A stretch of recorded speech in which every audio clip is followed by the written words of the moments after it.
ஸ்ரீரங்கம் நம்பெருமாள் காவிரி தாய்க்கு ஆடிச்சீர் வழங்கும் வைபவத்தில் திரளான பக்தர்கள் கலந்து கொண்டு வழிபாடு செய்தனர். ஆடிப்பெருக்கு விழாவை முன்னிட்டு ஸ்ரீரங்கம் நம்பெருமாள் தன் தங்கையான காவிரி தாய்க்கு சீர் வழங்கும் நிகழ்ச்சி சனிக்கிழமை அன்று மாலை நடந்தது. அம்மா மண்டபம் காவிரி படித்துறையில் எழுந்தருளிய நம்பெருமாள் காவிரி தாய்க்கு பட்டு வஸ்திரம், மாங்கல்யம், மஞ்சள், பூ உள்ளிட்ட மங்கள பொருட்களை கோவில் யானை மீது வைத்து ஊர்வலமாக எடுத்து வரப்பட்டு காவிரி தாய்க்கு சீராக அளிக்கப்பட்டது.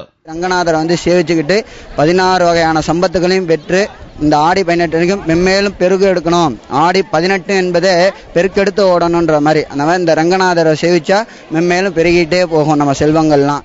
ஆடிச்சீர் வழங்கும் நிகழ்ச்சியில் அம்மா மண்டபத்தில் எழுந்தருளிய நம்பெருமாளை ஏராளமான பக்தர்கள் கண்டுகளித்து வழிபாடு செய்தனர்.